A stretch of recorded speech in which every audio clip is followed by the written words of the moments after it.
Bonjour José, Bonjour Jessica. bienvenue dans le podcast Vida Loca. Merci, Merci. de nous accueillir ici à Villa Iora, ton restaurant, là où tu travailles, un des restaurants où tu travailles. Ce que je te propose, José, c'est qu'on commence par une petite interview que j'appelle tac au tac. Le concept, c'est juste je te pose quelques questions et tu réponds la première chose qui te vient Ouais, à c'est la parti. tête. Je suis partant. Allez, alors, ton prénom et nom complet. Alors, je m'appelle José Arias de la Cruz. Voilà. C'est déjà pas mal. C'est pas mal. Là, ça fait long, mais voilà, c'est bien. Tu as un prénom du coup. Non, oui, Ah. pour le coup, je m'appelle José Augusto Arias de la Cruz. Super. Mes deux parents péruviens. Ouais. J'allais te demander justement tes origines, donc péruviennes. Tu les anticipes. Ouais, voilà, surtout. Ouais. Donc péruvien, ça fait combien de temps que tu es en France? Alors, moi, ça va faire 17 ans que je suis en France. Ok. Je suis arrivé en 2006, le 2 octobre 2006, je me rappelle. Il pleuvait énormément, donc j'ai eu peur, je pensais que c'était le déluge, mais... Et voilà, donc depuis 2006, je suis arrivé ici en Ok. France. T'avais quel âge quand t'es arrivé? J'avais 17 ans. 17 ans. Ton plat préféré? Alors j'en ai pas mal, mais mes plats préférés, celui que ma mère me prépare tout le temps pour mon anniversaire, c'est le tallarines verdes. Je connais pas. Le pot, ouais, donc c'est des pâtes un peu comme pesto, mais pesto un peu péruvien. D'accord. On a le fromage, de l'ail, un peu de lait ou la crème qu'ils mettent, avec des linguini, des Ok. pâtes. Et ensuite, on va frire juste simplement un œuf plat D'accord. avec un petit bout de steak. Voilà. Et c'est le plat de ton enfance. Exactement. Ça te rappelle Et c'est un plat que des souvenirs. j'ai 57 ans, non, j'ai 40. J'ai 34 ans et c'est le plat qu'il me faut toujours à chaque fois Ouais. à mes anniversaires. Quoi. Ok, super. Ton ustensile fétiche? La petite pince que je l'ai même là. Intéressant, c'est quoi? C'est la petite Pour pince enlever, pour prendre toutes les herbes ou la déco. Ah. Des fois, quand on a les assiettes, on fait en D'accord. dressage. Voilà, avec ça, on essaie un peu de mettre les petites fleurs, décorer l'assiette. Bon, ça, c'est là, je l'ai toujours. La finition. Voilà, partout. Même en soirée, je l'amène. Au cas où. Je la prends. Au cas où, s'il Au faut cas faire où, un s'il faut, dressage. voilà, je la prends quand même. Si jamais le guacamole est mal dressé, je... Attends, mais... Bien, on Ouais, replace un petit peu. Voilà, parce que- je suis là dans toutes les questions. Un mariage, je suis là, attendez. Donc voilà. Non, Super. ça, c'est mon petit objet fétiche que j'ai sur moi. Intéressant. Pas pour tout, mais voilà, souvent. Plutôt cuisine traditionnelle ou créative? Je pense que la cuisine traditionnelle, ça apporte énormément pour créer un plat. Parce que la cuisine traditionnelle, pour moi, c'est la base de toute une cuisine, que ce soit péruvienne ou française.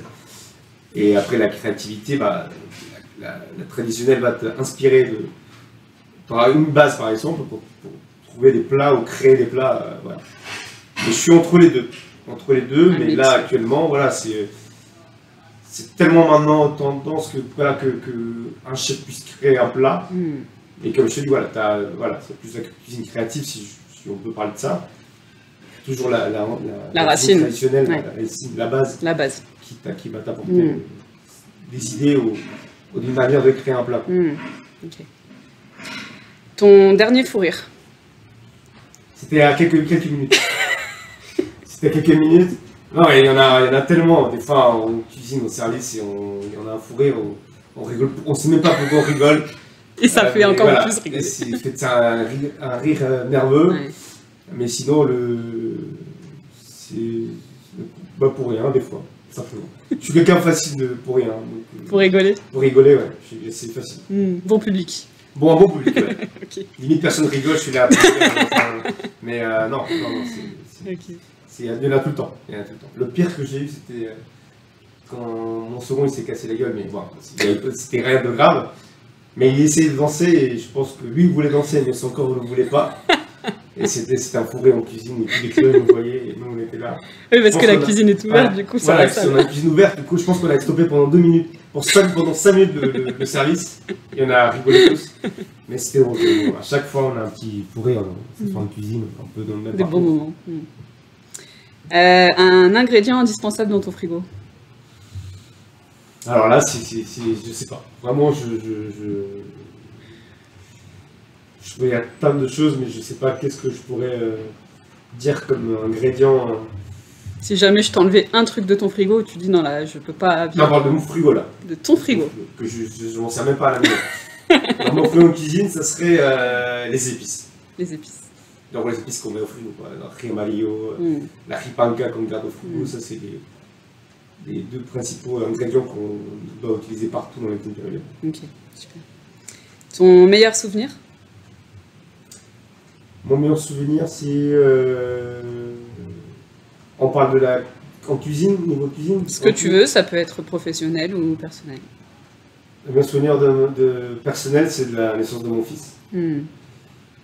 Et en cuisine, c'est quand j'ai vu mon nom sous les rues de Haussmann, de l'avenue Haussmann pour Galeries Lafayette. Ouais. C'était là où j'ai Parce que pleuré. tu travailles avec eux, du coup. Ouais, je travaillais, et du coup, il y avait mon nom à l'extérieur de la rue, à côté des vitrines. Du coup, voir mon nom et tout, ça m'a... j'ai une petite larmichette, c'était tant d'efforts pour tout. Et qu'à un moment, voilà, je me suis dit, voilà, regarde, mon nom et tout, ma photo et tout, c'était émouvant. quelque chose, ouais, d'émouvant, quoi. Une belle Surtout reconnaissance. pour rendre fier à mes parents, quoi. Tes parents sont ici? Ouais, Ok. mes parents sont ici. Ok. Ils sont venus avec toi quand tu es venu à 17 ans? Tu es venu avec eux ou... Alors, ma mère est arrivée en premier. Elle est arrivée en 2003. Ok, 3 ans après, on est venu mon père, ma petite soeur. d'accord. Donc, c'était l'an premier qui est arrivé. Ok. Et pour finir, ton dernier meilleur repas? Mon dernier repas, c'était un McDo. Non, non, c'est Improbable. Au fait, c'est un peu difficile, non, pas difficile, mais compliqué à dire parce que je ne vais pas souvent au restaurant. C'est rare. Parce qu'on est dans un milieu où on travaille tout le temps. Ouais. On a des horaires pas possibles, on bosse toute la journée limite. Et que pour aller à un restaurant, non, quoi. Donc, certes, de temps en temps, je vais dans un restaurant, mais voilà, c'est bien avec qui je vais le plus avec mon son de cuisine qu'on partage. Pour voir comment ça se passe, pour voir les différents plats, découvrir des autres pays. Mais en soi, j'ai pas Ça peut être un repas autre que dans un restaurant. Hein. Ouais, ça peut être un repas que j'ai fait avec ma famille. Pourquoi pas. Ma famille, un plat que j'ai préparé avec ma famille. Ok, super. Bah voilà, c'est bon, t'as passé la première étape. Ah, il y a un point. T'as un point. Du coup, tu nous as dit que tu étais arrivé ici il y a tes 17 ans. Est-ce que tu peux nous expliquer pourquoi tu as quitté le Pérou et pourquoi tu es venu en France? Alors, ma mère était venue ici en premier. D'accord. Et c'est surtout, comme je pense, comme toute personne, comme tous les gens qui quittent leur pays, c'est pour trouver un meilleur avenir pour leur enfant, pour la famille. Et du coup, elle était venue en 2003. Parce qu'elle savait qu'au Pérou c'était un peu compliqué de faire sa profession. Elle savait très bien que je voulais déjà être cuisinier, qu'on allait faire la cuisine, mais que ça allait être un peu difficile. Et après, moi, quand on a su qu'elle allait à Paris, en France, c'est la gastronomie française, c'est le top, quoi, le meilleur. C'est reconnu. Voilà, très très reconnu dans le monde entier. Donc, maintenant, elle est péruvienne maintenant, mais la française, voilà, à l'époque, c'était la plus reconnue au monde. Du coup, je me suis dit, ma mère, je disais, voilà, viens, on a au Pérou, à Paris. Je disais oui, avec plaisir et tout. Mais elle l'a fait déjà à la base pour trouver la meilleure avenir pour nous. Et nous, derrière, on a suivi. En même temps, on est obligé, on était mineurs. Il n'y avait pas trop de choix. T'avais pas ton mot à dire. T'avais pas ton mot à dire. Tu viens, ok, ça marche. Ok, allez. Mais en fait, derrière, t'as toute une famille, t'as des amis. Parce que ça a un changement de vie radical. Certes, t'es content parce que t'as ta mère, tu l'as pas vue pendant 3 ans. Et tu sais que tu vas être avec ta mère et tout. Mais quand même, t'as 17 ans, t'es plus dans le truc de voir tes potes. Profiter. Sortir, profiter. C'est ce que je faisais parce que bon, elle n'était pas là, donc il n'y avait pas maman qui était là derrière moi. Donc je faisais un peu la java là-bas. Mais voilà, il y avait toujours ce manque. C'était un peu compliqué parce que déjà, une, tu parlais pas la langue. 2, tu connaissais personne à part ta mère. Quand tu allais à l'école, il n'y avait personne que tu connaissais. tu savais même pas parler, tu savais même pas communiquer, à part avec les langues des signes. Donc voilà, mais ouais, c'est compliqué, mais pour ça on a décidé, et bah, heureusement, voilà, la preuve maintenant où j'en suis, j'ai encore du chemin, encore beaucoup plus de chemin à faire, mais voilà, je commence petit à petit, et un jour on verra bien. Okay. Tu disais que tu savais déjà vouloir faire la cuisine. Depuis combien de temps tu sais que c'est ce que tu veux faire? Comment t'es venue de la passion de la cuisine? Alors ma passion est venue parce qu'en fait ma mère elle était cuisinière là-bas. D'accord. Elle faisait à manger, elle préparait pour 200 à 300 personnes à manger, c'était à la maison. Ah oui. Donc elle avait des grosses marmites. Et moi ce qui me plaisait énormément c'était le moment de l'assaisonnement où ils mettaient l'ail à frire, l'oignon et toute cette odeur de cuisine, ça me plaisait énormément. Et du coup, mais sauf qu'à l'époque, c'était mal vu qu'un homme fasse la cuisine. D'accord. Qu'il soit cuisinier ou à l'époque. Bon, je ne sais pas non plus à l'époque 70, parce que je suis du 89, mais c'était un peu mal vu en fait. C'était la maman qui faisait à manger, ou c'était la femme qui faisait à manger. Et l'homme, juste, il venait manger simplement. Okay. Mais à chaque fois, je me rappelle, je allais voir ma mère, viens, montre-moi. Non. Donc après, les deux gens, c'était plus ma mère et mon frère. D'accord. Parce que mon frère, pareil, il est dans la cuisine. Mon frère, il est à chaque fois, ma mère, quand elle est venue en France, mon frère, il m'apprenait à faire un plat, par exemple. Il me montrait un jour, et le lendemain, je devais faire la même chose. Et c'est comme ça, petit à petit, j'avais l'envie et cette passion pour faire la cuisine. Surtout à trouver les goûts, à tout ça, quoi. Donc c'est comme ça que ça m'est venu. Mais la personne qui, entre guillemets, qui m'a inspiré à tout ça, c'est ma mère. Ta mère. Et ton frère a été un peu ton professeur. Voilà, mon frère, c'est mon prof de cuisine au Pérou. Ok. Et donc, quand tu es arrivé en France à tes 17 ans, donc tu savais déjà que tu voulais faire la cuisine. Qu'est-ce que tu as fait quand tu es arrivé pour justement mettre en pratique cette envie? Alors, quand je suis arrivé en France, j'ai commencé à déjà faire une classe d'accueil. Okay. Ce qu'ils me disent que c'est une classe d'accueil, c'est genre apprendre le français pendant un moment. Et suite après, tu as un examen à passer pour te dire si tu es apte ou pas pour continuer à faire ta profession, tout ce que tu voulais faire en fait après par la suite. Et du coup, au bout de 6 mois, j'ai fait un examen. J'ai passé un examen, un contrôle en gros de français. Et c'était bien, ça s'est bien passé. Du coup, ils m'ont dit voilà, quelle profession tu veux choisir? Tu avais la ministrie, la plomberie, tout. Et moi, je savais déjà que je voulais la cuisine. Oui. Et déjà chez moi, je faisais déjà à manger. D'accord. Parce que ma mère travaillait, mon père aussi. Et du coup, je restais tout le temps à la maison. Et du coup, je préparais, quand je revenais à l'école, je faisais à manger pour mes parents. C'était pas non plus un bon bourguignon, mais on avait des pâtes carbo. Mais voilà, mais c'était un truc qui me plaisait énormément, quoi. Oui. Et c'est pour ça que j'ai choisi la profession de la cuisine. C'était dur au début, très dur, mais... Donc tu as commencé en tant que stagiaire ou alors j'ai fait un BEP cuisine. D'accord. Et j'avais des stages à faire. Mon premier stage, c'était à Boulogne-Billancourt. Le restaurant, à l'époque, ça s'appelait le Fief. Et le chef de ce restaurant, il s'appelait Arnaud Morel. D'accord. Et c'est lui qui m'a tout appris aussi. Donc pourquoi je suis atterri là-bas, c'est parce que mon père, à l'époque, il était le plongeur du restaurant. D'accord. En gros, je suis rentré parce que mon père, il a dit, voilà, j'ai mon fils qui veut faire un stage. Et du coup, c'est lui qui m'a amené à ce restaurant. Et du coup, normalement, on n'avait pas le droit de faire 2 fois les stages dans la même entreprise.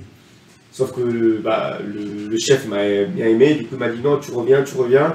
Il a fait appel au directeur de l'école pour que je revienne. Du coup je suis revenu à l'école, j'ai fait encore une 2e fois le stage, ça s'est très bien passé. Et après pendant les vacances, il me prenait en tant qu'extra, on faisait un petit contrat en CDD pendant la période de rush et j'étais là en tant que commis de cuisine. D'accord, donc pendant 2 ans. Ok. Donc c'était de la cuisine française? Française. Française, ouais. En fait, j'ai toujours fait la cuisine française. Moi, j'étais chef à l'âge de 22 ans. C'est lui-même, cette personne, Arnaud Morel, qui m'a mis là-dedans. Dans un restaurant à Boulogne, aussi pareil. Mais après, sinon, avant ça, je travaillais un peu partout, mais j'ai toujours fait la cuisine française. Je travaillais dans un restaurant étoilé, une étoile Michelin à Rueil-Malmaison, avec un ancien candidat top chef, David Fricot. Okay. C'était lui aussi qui m'a montré. J'étais là-bas le chef de partie des sauces. D'accord. J'étais le saucier.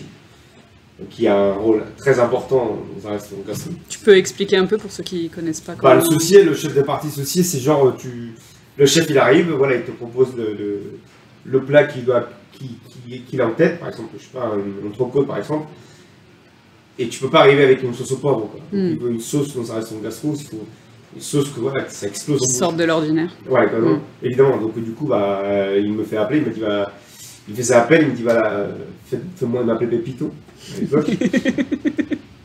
Ah, c'était mon surnom là-bas. Il me disait, vas-y, fais-moi une sauce, crée-moi une sauce à base de ça. Donc j'allais à l'Economa, qu'on appelle, parce que là c'est des grands frigos énormes, on est une brigade, on est 14 personnes. C'est des chambres froides. Ouais, des chambres froides énormes. Donc j'arrivais à trouver des sauces, genre je sais pas, framboise, foie gras, ou des sauces insolites qu'il ne connaissait pas et que je lui montrais. Et en plus, j'avais cette base déjà à la cuisine péruvienne qui m'apportait énormément aussi dans la française. Ces goûts, ces mélanges, ripan, café amarillo, que je faisais. Lui, il connaissait même pas ce que c'était le choclo ou le maïs. Mais c'était des saveurs inédites. Des saveurs pour lui inédites qu'il ne connaissait même pas du tout, que c'était un peu exotique, qui apportait du goût dans les plats. Et bon, et après j'étais là-bas, et après on m'a fait appel pour être au poste en tant que chef dans un restaurant polonais. D'accord. Où là j'ai participé à la création du restaurant, à la mise en place de la cuisine, de la carte, du personnel de cuisine évidemment, donc à 22 ans. Alors qu'à l'époque, 22 ans, c'est tôt. Ça peut être très tôt. C'est très tôt parce que j'avais même pas eu un poste de son de cuisine. Donc je suis passé de chef de partie à chef de cuisine avec une brigade de 3 personnes. C'était un peu compliqué parce qu'il fallait passer ses commandes, il fallait trouver des fournisseurs, il fallait un peu tout connaître, et surtout qu'à l'époque je ne parlais pas très bien français, parce que si je parlais, mais bon, pas non plus m'exprimer. Tu te faisais comprendre, mais pas comme tu aurais voulu. Voilà, exactement. J'aurais voulu écouter Jean-Jacques, non. Mais voilà. Il y avait un Jean-Jacques. Voilà. Donc, non, c'était un peu compliqué. Mais bon, ça le fait, parce que je suis resté là-bas 10 ans presque. Quand même. Ouais, 10 ans. 10 ans, je suis resté là-bas. C'était je ne regrette rien parce que c'était une belle époque, un bon moment, des partages avec les patrons et tout, où j'avais aussi pareil cette facilité de m'exprimer parce qu'il y avait la cuisine française où on avait un plat du jour, donc du coup je pouvais me permettre de créer des plats, de ramener tout. Voilà, en plus j'étais libre dans la cuisine, il n'y avait pas quelqu'un derrière moi, donc j'avais cette facilité pour les créations des plats et travailler en équipe. J'avais une bonne équipe à l'époque, donc vraiment c'était cool, quoi. Bon. Et justement, qu'est-ce que ça t'apporte ta culture péruvienne dans ta gastronomie, dans ta cuisine? En fait, je dirais plus que la cuisine française m'apporte énormément dans la péruvienne. Parce que la cuisine française, des fois il me manque, parce que j'ai vraiment fait ça pendant des années. Mais je pense que la cuisine française m'apporte énormément parce que, comme je disais avant, c'est que on a la technicité au niveau de la cuisine française. On a la technique, on a les sauces, on a les bases, on a les dressages, qui est totalement différent. On a la finesse de la cuisine française. Ce qui m'apporte, c'est ce qui m'a plu, et voilà pourquoi j'ai fait ça. Pourquoi j'ai fait la cuisine, parce que j'avais en tête, c'était la cuisine française pour moi. La cuisine française, on voyait à la télé. Gastronomie, voilà, gastronomie française et tout. T'avais Paul Bocuse, Alain Ducasse, donc des maîtres de la cuisine, quoi. Donc Pierre Garnier qui était là, donc c'est des gens, des prénoms qui te restent en tête et qui te disent putain, ce mec Paul Bocuse, il est resté dans la cuisine traditionnelle par contre. Mais putain, mais va voir cette cuisine, c'est énorme. Tu vois, le mec, c'est voilà, un plat, mais pareil, j'ai eu l'occasion de croiser Pierre Garnier, lui pareil, il arrivait facilement. Il avait un plat où il était très très bon, mais le dressage qui n'était pas bon. Mais il arrivait juste avec sa petite pincette, petite pince. La fameuse pince. Il arrivait à faire un autre dressage, mais de ouf, quoi, avec les mêmes ingrédients. Toute l'assiette. Changer la mise en place, de changer le dressage. Et moi j'étais là comme ça, quoi, bouche ouverte, je me disais, wow, mec, tu voyais le mec, on appelle un gringo, on arrive du sud, le gringo, tu vois le mec, les yeux bleus et tout, un peu comme mes yeux, mais voilà. Mais, tu ressembles, tu ressembles. Évidemment, ouais, très très loin. 2 kilomètres, je pense que je lui ressemble. Mais, en clignant des yeux. Ouais, en fermant les yeux plutôt. Et c'était ouf, quoi. Du coup, je pense que la cuisine française m'apporte énormément parce qu'il y a ça, les bases. En fait, c'est tous les deux, parce que la cuisine si on veut changer un plat ou inventer un plat dans la cuisine française, ou créer un plat, ne serait-ce que créer un plat, ben on va s'inspirer toujours d'une autre cuisine, d'une autre spécialité. Et qu'on retrouve des ingrédients qu'on ne trouve pas ici en France. Parce que ici en France, voilà, une trompette de l'Avent, un champignon de trompette de l'Avent, pour moi à l'époque c'était drôle, quoi. Trompette de l'Avent. Justement, est-ce qu'il y a des ingrédients comme ça Si, voilà, c'était ça. La trompette de la mort. Quand j'ai commencé au restaurant à Boulogne, quand j'étais chef, voilà, j'appelle mon fournisseur pour l'expliquant, ouais, dis-moi, est-ce que tu as des nouveaux produits pour tester, quoi, faire des testings et tout. Il m'a dit, ouais, j'ai un champignon, ça s'appelle trompette de l'Avent. Donc moi je rigole, je dis, arrête de te foutre de ma gueule, c'est pas parce que voilà, je connais pas. Non mais c'est vrai, je te dis, c'est la vérité. Il s'appelle trompette de l'Avent. Je dis, mais non. Attends, je vais regarder, je tape sur internet, et c'était vraiment ça, quoi. C'était vraiment une trompette de l'Avent. Du coup, là, j'ai testé des plats, j'avais fait une petite omelette, ou sinon on fait une petite crème avec des œufs pochés. Donc, ça, toute une cuisine française. Voilà, elle est tellement grande, la gastronomie française, que comme la péruvienne et la française, bah, ça apporte toujours quelque chose entre les deux. Donc du coup, maintenant, tu es en contrat avec Galeries Lafayette. Tu travailles dans plusieurs restaurants. Je ne sais pas si tu as d'autres projets à côté de ça. Est-ce que tu peux nous expliquer un peu ce qui se passe en ce moment dans ta vie? Alors, c'est une belle anecdote aussi, pareil, pour Galeries Lafayette, parce que j'ai commencé ici à l'époque anciennement appelée la Villa Micoulin. On a ouvert ça en 2019, je crois. Ouais, 2019. Assez récemment. Et assez récemment, ouais. Et du coup, qui est le patron Michael Fox, du groupe d'émotion, du coup, j'ai travaillé pour lui. À un moment, il ne m'avait pas prévenu. Donc, il était à table avec deux personnes qui étaient les directeurs des Galeries Lafayette et la RH, je crois, ou quelqu'un responsable de marketing. Mais tu savais pas? J'avais aucune idée. Okay. Donc, j'étais là dans ma cuisine. Et donc, Monsieur Fox, il était assis, Monsieur Mika était assis avec les deux personnes là. Et tout d'un coup, il me fait signe. Donc, j'étais là, il me fait signe, il m'appelle, il me dit venez. Je dis ok, j'arrive. Et donc, les deux personnes là, le patron de Galeries Lafayette, me dit, Dominique, il me dit bravo, c'était très très bon. Ils avaient mangé, je pense, un tataki de bœuf, un ceviche classique, je ne sais pas ce qu'ils ont pris d'autre. Mais du coup, il était très très content. Mais je savais déjà, je savais pas, mais je pense qu'ils avaient déjà parlé par rapport à l'idée d'ouvrir un restaurant péruvien ou un restaurant au Galeries Lafayette, au Gourmet. Okay. Et du coup, Dominique, il me dit, nous on aimerait bien qu'on puisse ouvrir un restaurant péruvien au Galeries Gourmet. Donc j'étais là, je reste, ok. Bug. D'accord, oui. Et Michael me dit, si, on est partant, il n'y a pas de problème. Le chef il est là, il est chaud limite pour le faire. Donc je regarde, je dis oui. Tout à fait, tout à fait. Évidemment, pas de problème, on ouvre demain. Et du coup, ça m'a plu, et oui et non, parce que d'un côté oui, parce que lui, Michael me fasse confiance, à me donner cette opportunité d'être le chef de là-bas aussi. Et peur quoi, parce que je dis putain, mais Galeries Lafayette. Ce que j'allais te demander, ce que tu t'es pas dit comment je vais faire. C'est pas Lidl, c'est pas un truc quoi. Voilà. Et je dis oui. Du coup il me dit oui, on est partant, on se serre la main tous. Je dis très bientôt pour qu'on en parle de ce projet. Donc ils sont partis, donc je parle à Michael, je dis mais attendez, mais qu'est-ce qui se passe? Et là il m'explique, écoutez, c'est bien, vous avez suivi un peu le jeu, donc on est prêt. On pense ouvrir un restaurant péruvien là-bas et il faut qu'on trouve un nom et tout. Je dis d'accord, ouais, ça marche. Mais quand? Il m'a dit je sais pas, mais il faut qu'on commence à travailler pour la carte et tout. Ah oui, donc c'était plus qu'une idée. Voilà, l'idée était déjà bien fondée. C'était pas juste ça m'a venu à l'esprit. Non, c'était déjà lui il savait ce qu'il voulait faire. Et du coup je dis merci. Je dis merci, oui. Mais il fallait trouver des idées pour la carte. Après, moi je me suis plus inspiré parce que j'ai la carte de Villa à l'époque ancienne Villa Micoulin, des plats déjà que j'avais fait. D'accord.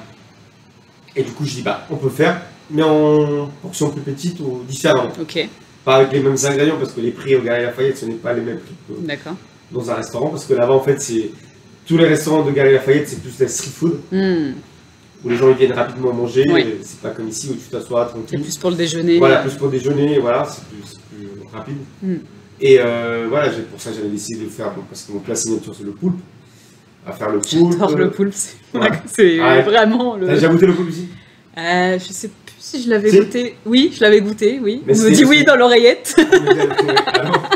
Jean-Louis, ok, on va dire. Ouais. Non, mais c'était, ouais, je pense que vous avez goûté. Mais là, on a changé le poulpe. Ok. C'est une version 2.0. Non, mais c'est différent. Donc, c'était un peu compliqué parce qu'il fallait gérer les travaux, il fallait gérer la cuisine et tout, gérer les fournisseurs aussi. Et surtout, ce qui est différent au Galeries Lafayette, c'est on peut pas se faire livrer facilement. D'accord. Tu as des heures à respecter. Ok. Donc il faut penser au mobilier quand il va arriver, à quelle heure. Donc c'était dur. Du coup, le jour de lancement, on avait juste, je me rappelle plus, c'était en novembre, on avait une fuite d'eau. Voilà. Bah, sinon, c'est pas marrant. Voilà, quelques heures juste avant l'ouverture. Donc ça nous a mis un peu, tout le monde était là en train de plonger toute l'eau, avec la serpillière et tout. Mais voilà, l'ouvert et tout, il y avait tout le monde qui était content. On avait des très très bons retours de tous les gens de galeries, même à l'extérieur des galeries. Même des gens de printemps qui viennent manger aux galeries.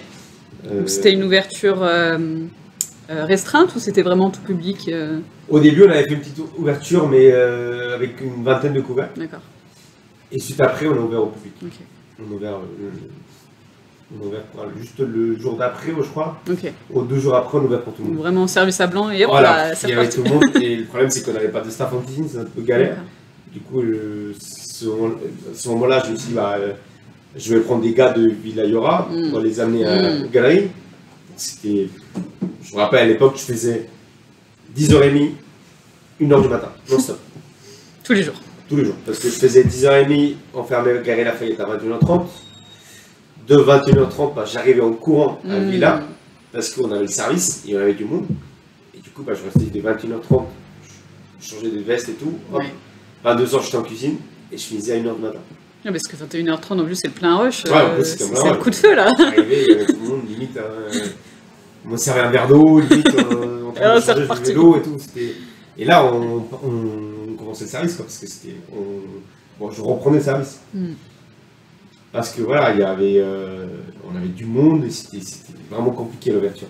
Mais après là, maintenant ça se passe très bien et j'invite aux gens d'aller au Galeries Lafayette, Galerie Gourmet, premier étage, son Yora. Et aussi à Villa Yora, il y a aussi pareil là, l'aventure ça s'est pas arrêté là parce qu'on a continué encore à ouvrir des Yora. D'accord. Donc on a un Yora, 2 Yora dans le 17e, Okay. des petits Yora qu'on appelle. Mais là c'est plus le livre-service, les gens ils se servent eux-mêmes. Okay. Et on prépare aussi des péruviens bols et des sandwichs. D'accord. Toujours avec cette base, c'est toujours avec ma carte, mes plats, mes recettes et tout. Et donc on a un dans le 17e, c'est venu 71 rue Lévis.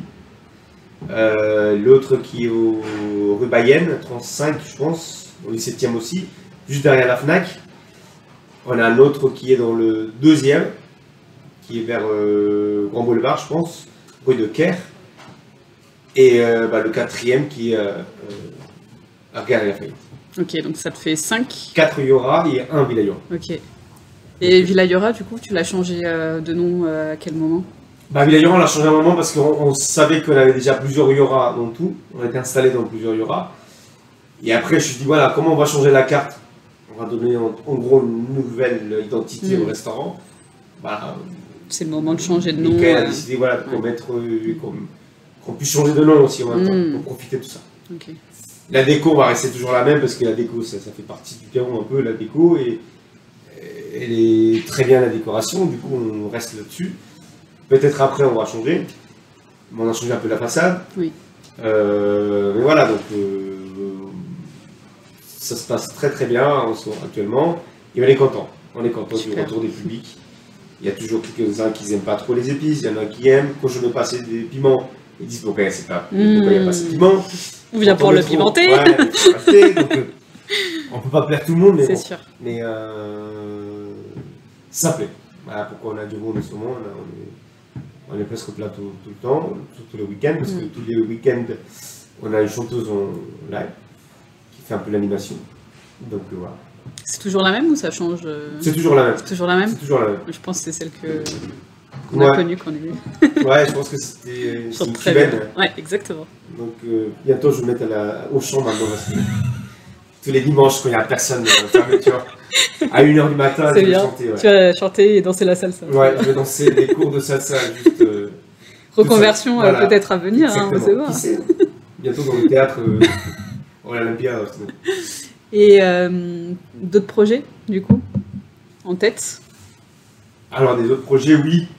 Oui, mais c'est un peu top secret. J'imagine. Ouais, on m'a dit de pas dire. C'est toujours comme ça. Ouais. On fait du teasing, voilà, mais... on va tout dire. Toujours dans la cuisine ou rien à voir? Si, toujours. Okay. Toujours dans la cuisine, parce que c'est ce que j'aime. Toujours dans la cuisine, mais voilà. C'est ce que j'aime, la cuisine.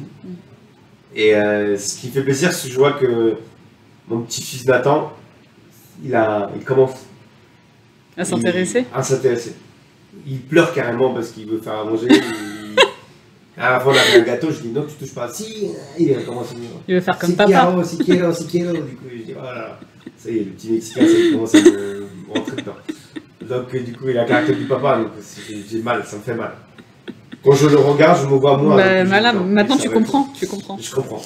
Du coup, quand je vois mes gars aussi, je dis ouais. Donc, c'est un peu chaud. Mais bon.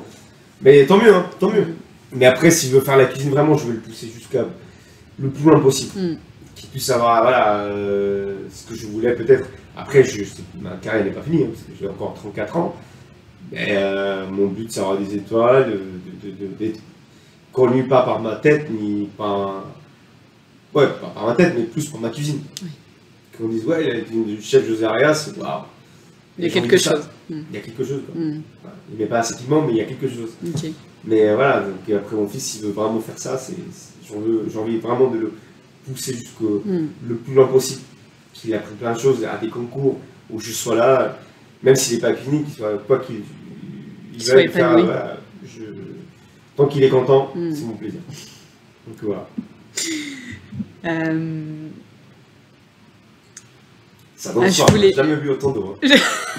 T'as vu? Ça sèche de parler. Est-ce qu'il y a d'autres gastronomies qui t'inspirent, à part du coup la péruvienne, française? La japonaise. Ouais.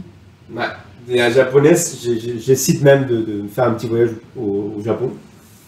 J'aimerais partir une semaine, mais vraiment une immersion 100% de la cuisine japonaise. C'est un truc qui m'a toujours attiré, parce que j'ai l'impression qu'ils sont carrés au niveau de ce qu'ils font. Okay. Tout ce qu'ils font en cuisine, c'est carré. Et ça te plaît, ça? Et ça me plaît.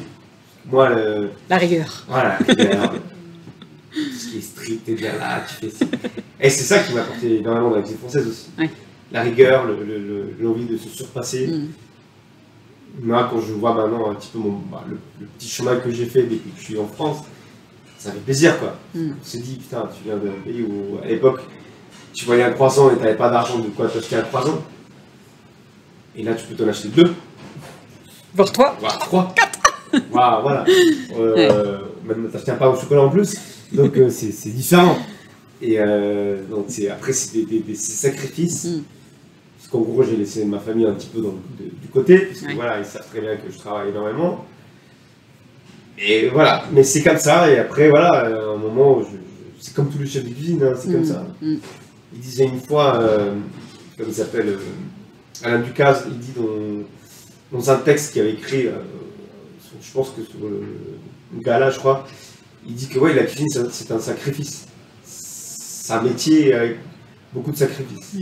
Que tu devras même laisser des gens que tu aimes de côté. Parce que si tu es passionné pour ce que tu fais, vas-y, fonce. Mais un jour, tu vas te rendre vraiment compte que voilà, tu l'as fait, entre guillemets, pour ta famille. C'est une passion qui te prend, mais qui te redonne derrière. Voilà. Tu seras, les frites que tu vas faire, que tu faisais avant d'être cuisinier ou d'être un chef connu ou pas connu, ça ne sera pas même les frites que tu vas faire maintenant. Parce que tu vas toujours apporter quelque chose en plus. Et je pense que la cuisine, c'est la base, parce que la cuisine, c'est un moment de partage. C'est un moment où tu es tout fier un dimanche, ton famille. Voilà, j'ai fait un petit bœuf bourguignon excellent. Voilà, la Mario, ouais. Donc, c'est des plats, c'est des moments conviviaux que tout le monde se régale, quoi. C'est un moment où tout le monde se régale et partage, on parle. De toute façon, on parle. Quand on parle soit aux alentours d'un verre ou d'un plat. Je pense que c'est les deux choses. Soit un déjà pas mal. Ou soit un poulpe qui est là. Ça peut être les deux. Un poulpe avec un petit shot de rhum. C'est mieux. Le mieux, c'est avec un pisco sour. Ouais. Ah, ça j'adore, ça j'adore. Mais donc voilà, je pense que la cuisine, c'est beaucoup de sacrifices.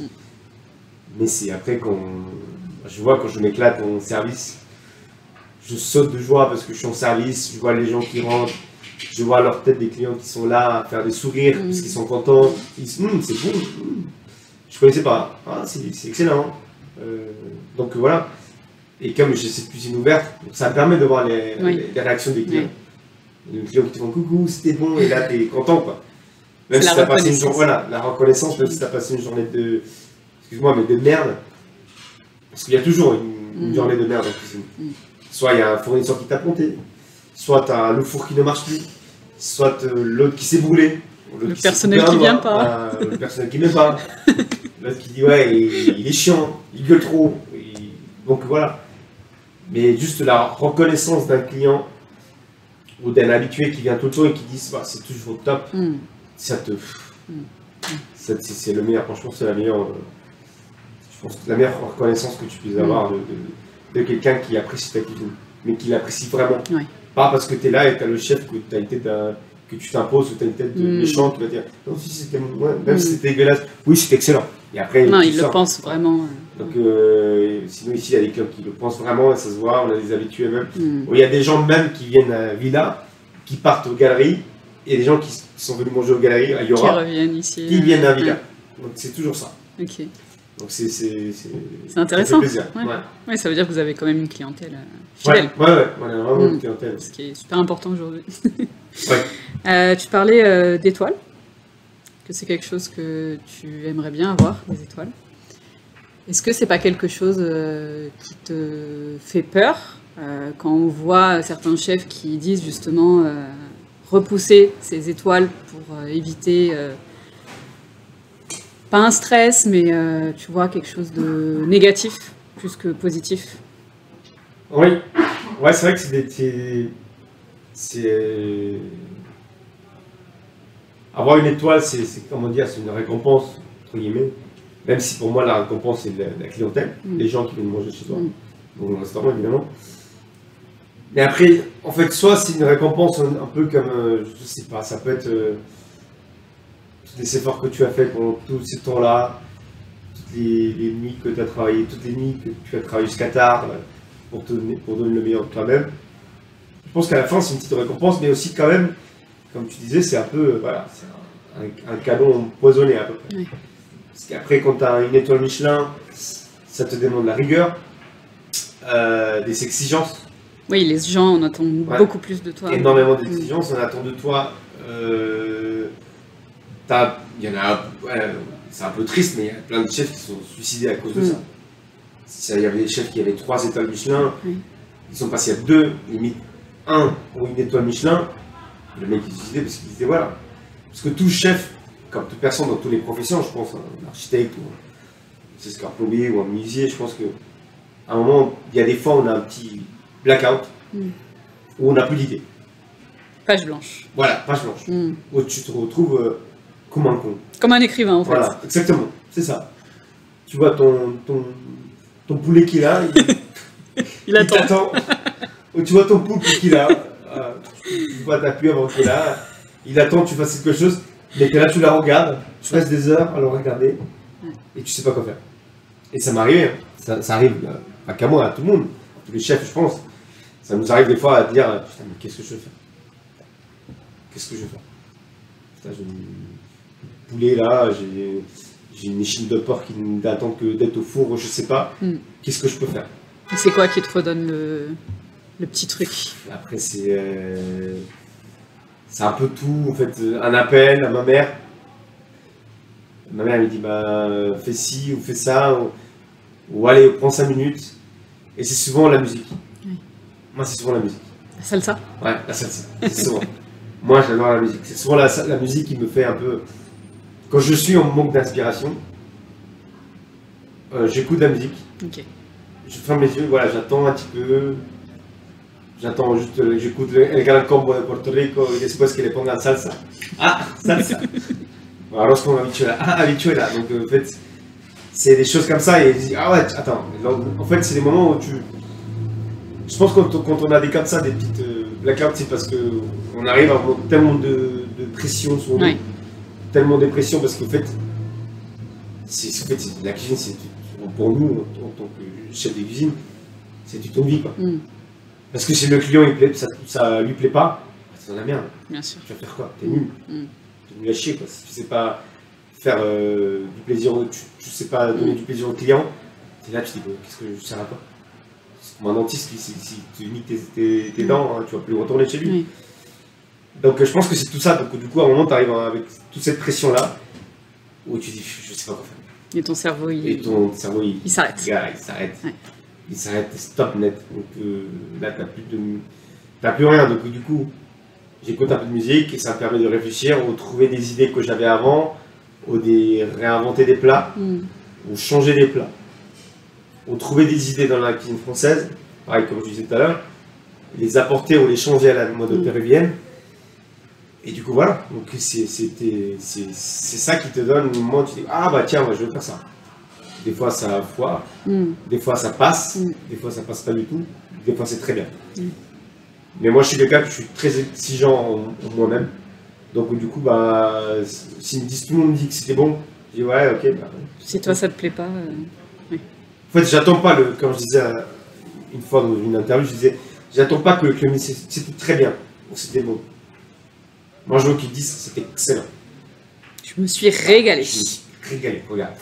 je me suis, voilà, je suis voilà, satisfait. Ouais. J'ai eu un orgasme culinaire, entre guillemets. Bon, il y a des clients qui m'ont dit ça, mais voilà, c'était vraiment ça en fait. Ma cuisine, c'est ça. Ça résume un peu de... Si on goûte un ingrédient d'un plat, ça va pas être ouf, ça va être ok. Mais si tu commences à goûter chaque ingrédient de l'assiette, c'est là où tu vois, waouh, ça explose. Le peps arrive. Voilà, c'est comme le poulpe, on touche le poulpe. On goûte la crème à huancaïna qui est à côté, la petite purée, la sauce miso, la chimichurri, et juste le petit dé de chorizo qui est épicé. Tu mets tout ça dans la bouche, waouh, ça explose. Ça explose. Mais si tu goûtes juste la purée toute seule, tu vas dire ouais, c'est une purée, voilà. Il y a du piment quoi. Et c'est ça aussi toute la magie de la cuisine, voilà, c'est d'arriver à associer les saveurs de l'assiette pour faire ressentir quelque chose. Exactement, c'est ça. Est-ce que tu retournes souvent au Pérou? Alors la dernière fois que je suis retourné au Pérou, c'était il y a 8 ans je crois. J'ai pas trop l'occasion parce que voilà, on a un métier où on n'a pas assez de vacances, puisqu'il faut pour partir au Pérou 2 semaines, c'est pas la peine, avec le prix de billet. Donc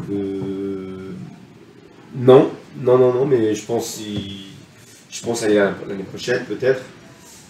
Mais voilà, c'est ma destination plus actuellement, voilà, c'est l'Europe. Okay. Je ne sors pas de l'Europe. Pas parce que j'ai pas de papier, hein, c'est parce que... voilà, juste parce que c'est plus proche, c'est à côté. Oui, c'est moins cher aussi. C'est moins cher, ou voilà, tu sais que tu peux plus te faire plaisir. Surtout avec un enfant, tu es là à faire plaisir, à t'éclater, voilà. Et justement, t'as pas envie de faire découvrir à ton fils? Si, évidemment. Évidemment, ça me donne envie. Quoi. Parce que déjà, quand je vois qu'il aime la cuisine... Il a 2 ans là, c'est ça? Il a bientôt 3 ans, ouais. Bientôt il 3. a 2 ans et 10 mois. Et oui, il faut lui faire découvrir, oui, ce serait très bien pour que ma cuisine... Je pense à la cuisine. Pour que ma famille au Pérou puisse le rencontrer. Quoi. Donc peut-être l'année prochaine. On verra bien, j'espère bien. Ben, j'espère pour toi. J'espère bien et que voilà, de toute façon là il sera un peu plus grand. Il pourra, déjà il parle bien, mais voilà, il pourra plus s'exprimer. Il est exigeant quand même pour la cuisine. Comme son père. Ouais, je pense. Actuellement, il n'aime pas manger, mais ici il est venu manger au restaurant et c'est bon, il est là. Donc non, mais ça fait plaisir. Si tu n'étais pas chef, j'allais te demander qu'est-ce que tu serais, mais on en a parlé juste avant. Mais peut-être que tu auras une autre réponse. C'était quoi déjà? Danseur? Ouais, danseur de tango. Non. Non, danseur, ouais, aussi. Ou sinon, j'aurais bien aimé être policier. Policier, ok. Ça devient d'où cette idée? Rien à voir avec ce que tu as. Je m'attendais à quelque chose de créatif, mais... Non. Policier... Non, ouais, policier ou plus menuisier. Ok. J'aime bien la menuiserie aussi. Ça n'a rien à voir, encore une fois. Hein. Mais j'ai trouvé... J'ai bien arrivé par trouver un truc qui va ensemble. Non, franchement, je me suis jamais dit non. Non, cuisiner, bah non, ça c'est... J'adore la pâtisserie aussi, j'en fais de temps en temps. Mais non, comme ça, non, ça c'était plus soit menuisier ou policier, puis rien à voir. Ça fait pareil, mais rien à voir. Pourquoi pas? Ouais, pourquoi pas. À essayer, hein. À la retraite. Peut-être. À quoi tu penses quand tu cuisines? Quoi je pense? C'est des questions. Ça a été travaillé par l'équipe de production. Un petit peu. À quoi je pense? Je pense un peu à tout. À mon parcours, à ce qu'ils vont penser mes clients, les clients du restaurant. Et surtout, à quoi je pense, c'est rendre fier à ma famille. Surtout ça. C'est que ma famille, ma mère comme ma famille propre, voilà, que se dise, voilà, c'est bon, quoi. Je suis fier de lui, ce qu'il fait. Et voilà, bah, la preuve, c'est ma mère qui vient goûter mes plats ici au restaurant. C'est ma mère qui vient goûter, celle qui me donne son feu vert, entre guillemets, pour me dire si c'est bon, qu'il manque quelque chose. Mais voilà, à chaque fois que je fais un plat, je pense souvent à mon fils aussi. Qu'il soit fier de son père. Quoi qu'il arrive, voilà, qu'il soit fier de moi, malgré que je ne le vois pas beaucoup. Et qu'un jour, il comprenne pourquoi, voilà, papa, voilà, parce qu'un jour, lui, pareil, il aura une passion pour ce qu'il va faire après. Et je pense qu'il comprendra. On dit souvent qu'on comprend ses parents quand on devient nous-mêmes parents. Ouais, exactement. Souvent, c'est ça, ouais. Je comprends maman, mon père. Hein. Mon père et mes parents. Ma mère, je sais qu'elle travaillait tout le temps. C'était dur pour elle, mais nous, on était là à lui reprocher, t'es plus jamais là, nanana. Mais bon, t'avais de quoi manger, quoi. Elle le faisait pour vous. Voilà. Ma mère n'était pas là en train de faire la fête au Roméo, quoi. Donc, c'est... Voilà, il l'a fait pour nous. Et si je suis là, bah, c'est grâce à ma mère. C'est elle qui t'inspire. À la France, parce que la France m'a accueilli. Et tout ce que je suis aussi, c'est ma mère et la France. Parce que la France non plus, j'aurais pas pu non plus être là. J'aurais été peut-être à Madagascar ou au Mexique. Autre part. Au Pérou. Au commissariat. En tant que policier. En tant que policier. Ou Ikea, en tant que menuisier. Mais voilà, c'est ça. C'est mon fils. Penser à lui et ma famille. Quel conseil tu donnerais à José il y a 10 ans, ou quand il est arrivé en France? Putain, c'est intéressant ça. Wow. J'ai l'impression que je suis avec Marc Olivier. Je le prends comme un compliment. Ouais, putain, un bon compliment. Je sais pas des niches à Twitter parce que c'est pas pareil. Mais Marc Fogiel, pardon. Marc Fogiel. Vas-y mec, n'aie pas peur, fonce. Dis jamais non. Dis jamais non et vas-y fonce. Puisque le petit que tu étais... Cyril est d'accord, il a dit ok. C'est pas toi que je parlais. En fait, je dis ouais, vas-y fonce parce que ça va être dur, mais tu vas être content à la fin. Si on en parle jusqu'à l'heure actuelle. 27 novembre, 28. Donc c'est dur, mais voilà, je dis vas-y, tu vas y arriver. C'est pas le même mec qui était il y a 22 ans, ou à 17 ans, qui voit la Tour Eiffel et dit waouh, elle est grande. Ouais, certes, elle est grande, mais voilà, donc. Tu peux y aller tout en haut. On peut monter. Si on a vraiment envie, on peut y aller. Même si on n'a pas besoin d'ascenseur, on peut monter à pied. Et je pense que c'est des étapes dans la vie où c'est dur. Parce que, comme je disais tout à l'heure, à l'époque, tu ne peux pas t'acheter un croissant. parce qu'on n'avait pas les moyens. Mais maintenant, je ne veux pas faire le... J'ai fait mon accent dessus maintenant. Mais maintenant, je ne veux pas faire le... C'est pas question de faire le riche, mais c'est question que maintenant, tu peux te faire le plaisir peut-être d'acheter 2 croissants. Ou un croissant. Allez, tu mets pas en raisin. Mais ça fait plaisir. Mais si tu te l'achètes, c'est parce que... Tu as travaillé pour. Tu as travaillé pour. Tu as travaillé pour et c'est avec plaisir, quoi. Tu manges ton croissant tranquille. Sans te dire, ouais, ah, mais demain, ah, non. Oui. Donc, je suis pas un dépensier non plus, hein. Mais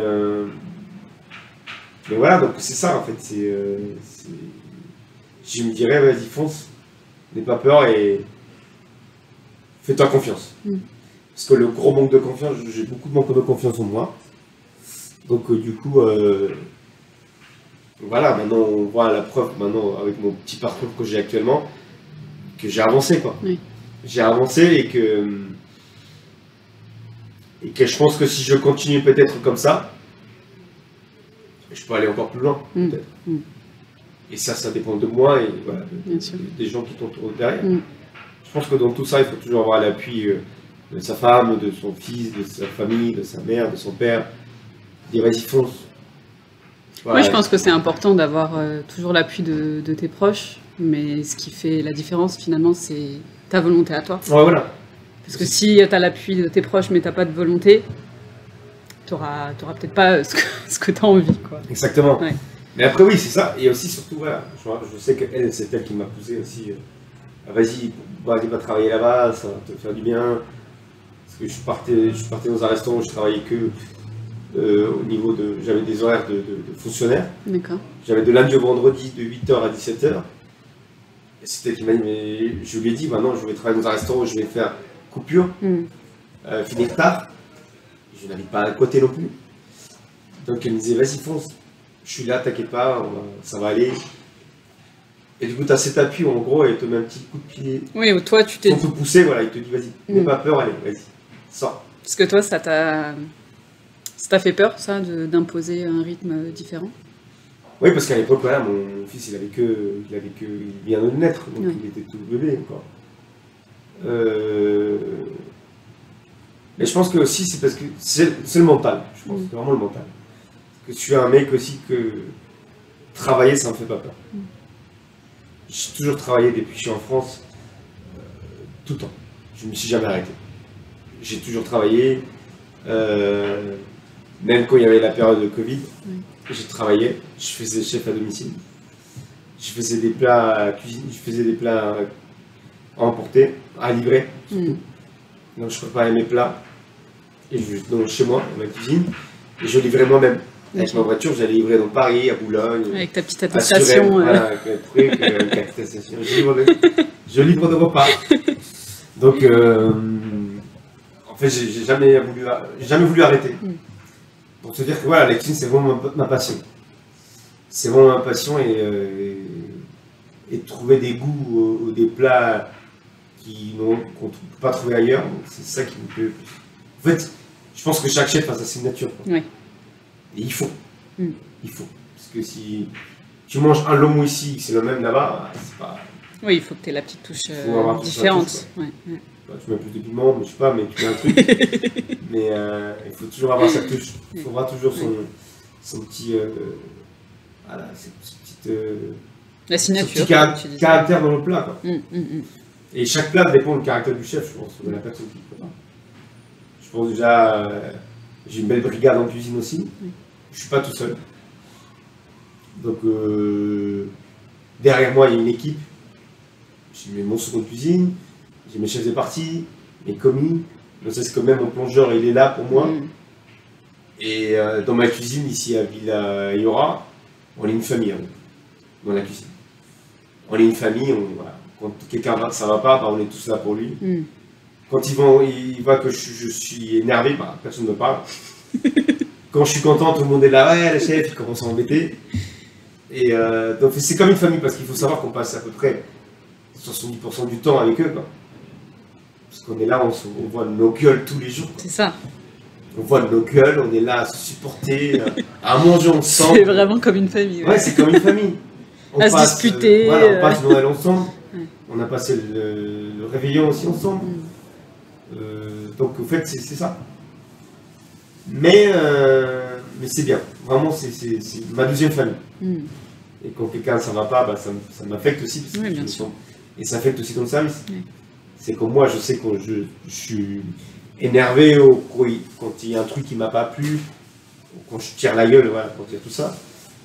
Bah, le service, il va être pas bien. Il sera pas bon. Oui. Oui, parce que c'est un mécanisme. Voilà, et quand tu mets un petit grain dans le mécanisme. Voilà. Pour moi, un chef de cuisine, c'est comme un chef d'orchestre. C'est comme à l'opéra. Le mec qui joue avec ses baguettes, là, s'il fait de la merde, là, tout le monde va être. Donc c'est un peu comme ça la cuisine. C'est toi le leader, c'est toi qui tiens ta cuisine, c'est tes gars. Chacun a son rôle. Voilà, chacun a son rôle, mais t'es là, c'est toi qui les guides. Ils attendent juste que tu parles. Et vous imaginez un chef qui fasse la gueule en cuisine, qui dit quelle ambiance. Ah, j'ai pas envie de dire. Non, c'est pas mon bon, je sais pas. Donc c'est nul quoi. Ouais. Donc, mais après ça, dans tout ça il y a toujours la musique. Je peux associer tout ça avec musique parce que c'est ça qui nous rend en fait le son, c'est tout ça, c'est qui. Allez, on rigole, allez hop, on s'éclate. Ça va être un bon service. Quoi qu'on fasse, 100 ou 200 couverts, on va se éclater. Ouais. Donc voilà. Tu mets le même style de musique, que tu sois content ou... Non, quand je suis triste, je mets Edith Piaf. C'est de circonstance ici. Voilà. Quand je suis un peu déprimé, je mets Francis Cabrel. Quand je suis content, je mets Oscar de Leon. Et quand je suis très très très content, c'est les gars comme moi. Ah ouais, d'accord. Voilà, c'est les 4. Donc plus t'es content, plus on va vers tes origines, quoi. Ouais, là c'est plus. Ouais. Mais voilà, c'est ça. Je pense que chaque situation a une musique. Chaque moment a une musique. Ce serait quoi pour celle-ci? Celle-ci là, c'est la joie. Mais ça m'a beaucoup plu tes questions parce que c'est ça. En fait, on se rend pas compte. Tu sais, t'as l'impression que t'es chez le petit là où il te pose. T'en penses quoi de ta vie? Dis-moi tout. Dis-moi tout. Je t'écoute. Ça sera 190 la consultation. Moi, c'est gratuit, ça va. Voilà, ça va de ce côté. Mais en fait, ça me fait plaisir, vraiment, que vous soyez là. Juan, qui est derrière le chef de production, qui est derrière là. Donc vraiment, j'espère pour vous aussi que vous allez très très très loin. C'était super sympa. Vous le méritez. Les questions, ça m'a beaucoup plu parce que ça permet. On a un échange, on rigole, mais c'est vrai que des fois les gens ils se rendent pas compte, ils ne savent pas vraiment ce qui se passe derrière la cuisine. Plutôt derrière l'assiette. C'est ça. Et dans la tête du chef. Qu'est-ce qu'il a le chef? Est-ce qu'il a écouté Oscar de Leon aujourd'hui? Il n'a pas l'air de sourire. Est-ce qu'il est plutôt Edith Piaf, Francis Cabrel, ou est-ce qu'il est vraiment Puerto Rico? Non. Donc les clients ne se rendent pas compte, mais en fait quand on sort de cuisine, t'imagines, je vais avoir une table, je tire la gueule, le client va dire ok, bah, vas-y, on prend ton plat. Quoi. Donc on a comment on va dire, un masque qu'on met, un masque contre nous. Un masque pour le Covid, mais un masque, voilà. Quand on met sur nous, on se dit voilà, on respire, on va voir le client, on va dire ça l'a plu. Et moi je prends tous les commentaires, hein, que ce soit bon ou pas bon. Du moment que c'est constructif. Voilà, du moment que c'est constructif et que le client il a raison, vous avez raison. Il y a un client qui m'a dit un jour c'était salé. Je goûte le plat, oui, c'était salé. Je m'en excuse, je vous refais un autre. Ah d'accord, ok. Donc le client, ça fait, je pense que ça lui fait plaisir. Parce que tu te dis, waouh, putain, je suis très très très loin d'être Paul Bocuse ou Alain Ducasse, mais quand il voit un chef, voilà, humble qu'il est là, même s'il est rageux dans sa tête, mais il le voit, il dit, ah, putain, sans confiance, parce qu'il voit qu'il est là, il voit qu'il y a quelqu'un qui est là. Ça fait, je pense que ça fait plaisir aux clients. Donc du coup, voilà, je prends ces commentaires-là. Et quand il y a des clients qui disent juste pour t'embêter ou pour, voilà, gratuitement. Il y a des choses à prendre et d'autres à laisser. Ça pique un peu. Ouais. Mais tu dis, ok, ça marche. Tu restes avec ton masque et tu retournes vite en cuisine. Je reviens. Tu reviens plus. Soit tu reviens avec un couteau. Non, je rigole. Mais venez à Villaïora. C'est bientôt Halloween. Venez. Donc non, mais vraiment. Donc non, là, ce moment-là, je dirais, c'est un très très bon moment. Parce qu'on arrive à parler, en plus en français. Non, je rigole. Mais ça fait plaisir. Parce que c'est des questions que peut-être je me suis jamais posées. Ces questions aussi que personne m'a posées. c'est triste, hein, mais personne m'a posé ces questions-là. Mais tu vois, ce soir, je vais pas dormir. Tu vas réfléchir à ce que tu viens de dire. Je vais dormir différemment. Parce que je me dis, putain, mais toutes ces questions-là, qu'est-ce qu'ils voulaient dire? Et eux, ils veulent dire quoi en fait par rapport à ça? Mais bah rien, justement, c'est ça la magie, c'est toi qui donne la réponse. Mais c'est bien. Donc merci à vous. Merci à toi.